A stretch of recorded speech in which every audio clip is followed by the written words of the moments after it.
mukhang natameme ngayon si Auntie Clara. Pero ito pa, may video din pala itong si Franco Mabanta na kung saan nagsalita siya tungkol kay Junior at kay Duterte. Kinumpara nila ito.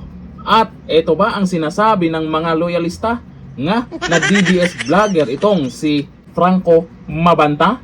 Abay, talaga naman ha. O ito, ang video. Violent gene that everyone's so worried about that Ferdinand had and that Duterte has, Bongbong does not have it. He's the sweetest guy ever. He wouldn't hurt a fly. So Duterte has a violent gene. Yeah, he does. And then, Of course. of course he does. Ano Of ba? course he does. No, Everybody I does agree. that. Yes, yes.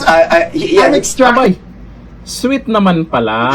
O ganyan ba bumanat ang mga DDS? Sweet daw oh. Hindi lang yan ha. Hindi lang si Junior ang sweet.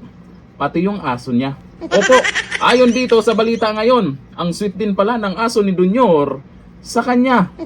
Ayon dito, pati aso ng mga kilala si Franco Mabanta, ayon kay Attorney Harry Roque. Yang post na yan, yung picture na yan, galing din po mismo sa Facebook post ni Franco Mabanta. Yung mga video na lumabas, sasabihin ng iba, ay daw, yung mga video na inilabas kahapon at saka ngayon, ay post mismo po yun sa Facebook ni Franco Mabanta. Yung ipinakita ni Auntie Claire na picture, tunaw na. Ngayon, ang tanong, sino ang fake news? O, ayun dito, naglabas ng sunod-sunod na social media post si dating presidential spokesperson Attorney Harry Roque bilang reaksyon sa pahayag ni Palace Press Officer Jose Claire Castro na umano'y hindi kaibigan ni Pangulong Ferdinand Marcos Jr. ang inarestong si Franco Mabanta. Hindi daw kaibigan, pero ang sabi ni Franco Mabanta, ang tweet daw ni Junior. Meron pang ang video na inilabas kahapon. Inilabas din po natin dito sa vlog natin na kung saan ay sinurpresa itong si Franco Mabanta. Sa bahay yata ni Junior yun na kung saan nagyakapan sila. Ay, sweet talaga. Oo, yun ang patunay na sweet talaga itong si Junior. Tama ang sinabi ni Franco Mabanta. Pero itong aso, kilala siya. Hindi pa rin ba magkaibigan yung dalawa? Yung pamilya ni Junior at itong si Franco Mabanta. Tapos nabalitaan natin ay naging social media director pa.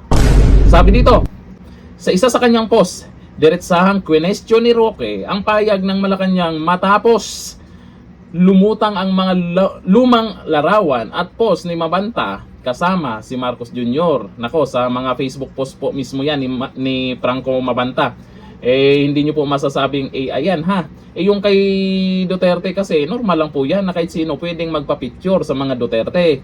Dito po kasi sa kasama ang mga Marcos at si Mabanta, may dahilan kung bakit may picture sila. Unang-una yung birthday surprise. Ito naman yung aso. Ay, hindi naman makipaglaro basta-basta yung aso kung hindi ka kilala. 'Di ba? Kung ibang tao ka at hindi ka lagi diyan na nakikita, naaamoy ka ng aso kung iba ka. Kasunod na ito, nagbahagi rin si Roque ng mga lumang social media post ni Mabanta o galing mismo kay Mabanta. Kung saan makikita ang pagiging malapit nito kay Marcos Jr. at maging sa pamilya Marcos. Sa isa pang post, sinabi ni Roque, pilit na dinidikit sa DDS. Ay, alam na naman natin yan. Si Auntie Claire pa magaling pagdating sa ganyan. Try harder.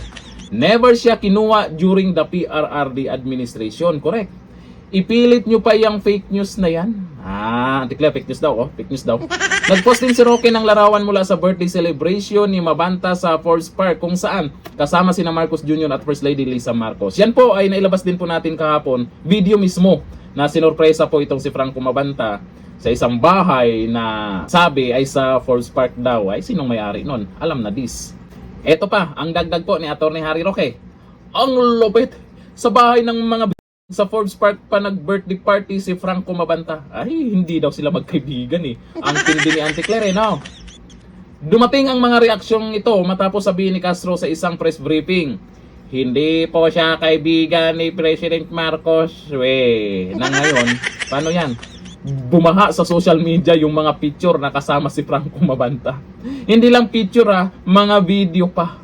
O doon sa picture na inilabas ni Auntie Claire na kasama ang mga Duterte, wala namang maikwento doon kasi naging bahagi ba siya sa administrasyong Duterte? Hindi naman, di ba? Ngayon, ano na? Noong 2018, ano na?